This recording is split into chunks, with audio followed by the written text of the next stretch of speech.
Los estudios de impacto ambiental señalados en el artículo 57 de la Ley 99 de 1993 deben incluir una evaluación de los impactos en materia de cambio climático. La Sala Plena de la Corte declaró que el conjunto de información que se debe presentar ante la autoridad ambiental para el otorgamiento de una licencia ambiental debe incluir una evaluación de los impactos en materia de cambio climático. La Corte partió de que este es un fenómeno global determinado por múltiples variables biofísicas y socioeconómicas que interactúan en largos periodos de tiempo, que incide de una manera decisiva en los procesos naturales e impacta de forma diferenciada a los territorios, las comunidades y las personas, siendo Colombia uno de los países más afectados.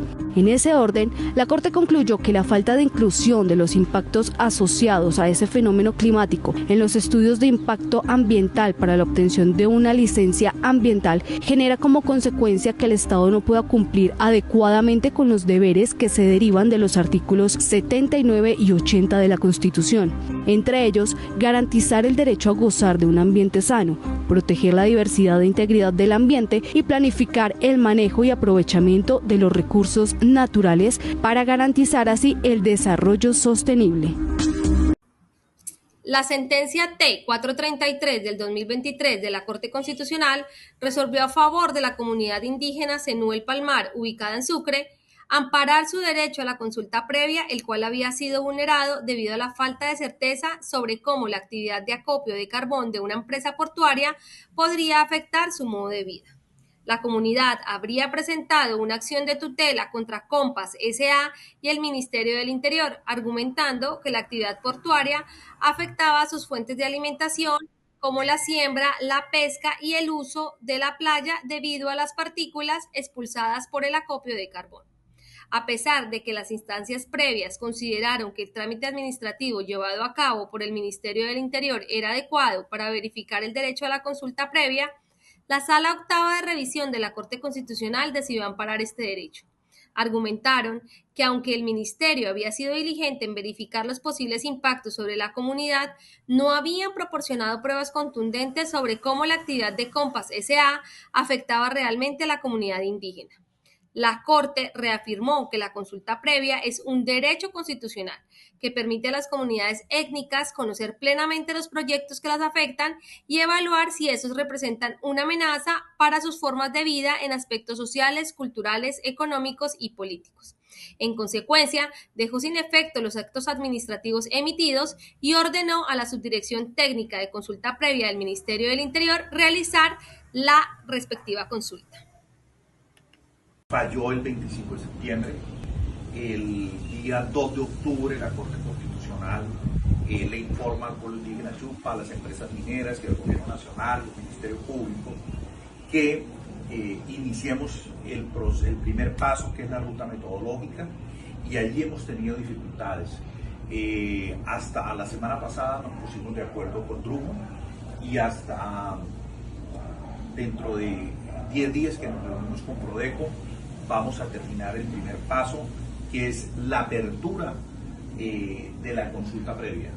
No olvidemos que la consulta previa tiene varios pasos. El primer paso es la procedencia de la consulta. El Estado colombiano hace 30 años, cuando adjudicó estos títulos mineros, cuando licenció estos proyectos mineros, no le permitió al pueblo indígena Yupa hacer la consulta previa. Ese es el primer paso, pero está reconocido en esta sentencia. El segundo taller es un taller de preconsulta.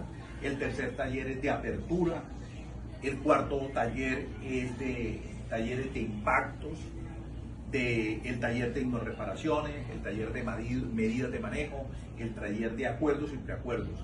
Hemos tenido dificultades en arrancar el proceso de consulta previa, inicialmente por... A través de la sentencia C-330 de 2020, la Corte Constitucional realizó el control automático del Decreto Legislativo 798 del 4 de junio de 2020, por el cual se adoptan medidas para el sector minero energético en el marco del estado de emergencia económica, social y ecológica ordenada mediante Decreto 637 del 6 de mayo de 2020.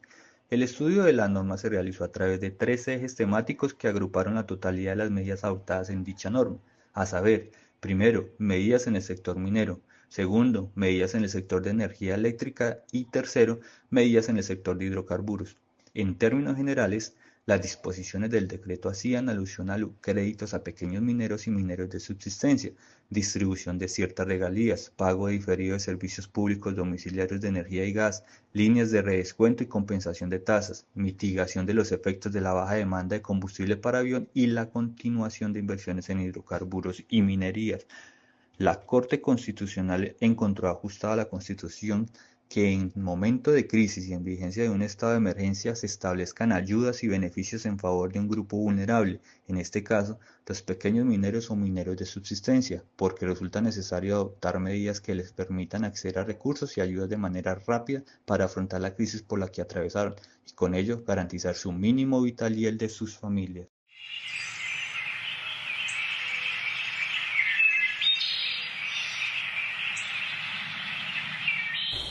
La sentencia unificadora 123 de 2018 reafirma los derechos de los pueblos indígenas y las comunidades afrodescendientes a participar e intervenir de forma activa y significativa en decisiones sobre actividades que pueden afectarles directamente.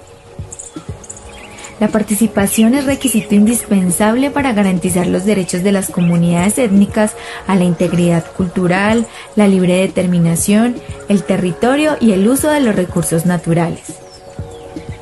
En esta sentencia se recogen 21 años de decisiones de la Corte Constitucional sobre el derecho a la consulta previa y otros temas relevantes para los pueblos indígenas. La consulta previa es un diálogo entre iguales, orientado a obtener el conocimiento de los pueblos indígenas y comunidades afrodescendientes. Ni los indígenas tienen el derecho de prohibir decisiones tomadas por el Estado, ni el Estado puede imponerlas. Cualquier tipo de proyecto debe identificar las acciones que afecten a las comunidades en sus derechos, intereses y en sus ámbitos territorial, cultural, político, espiritual, ambiental y de salud. Los sistemas económicos y sociales deben ser reproducibles sin el deterioro de los ecosistemas ni de las comunidades étnicas que en ellos habitan. Si quieres conocer más sobre la protección de tus derechos, visítanos en www.derechosenelterritorio.com.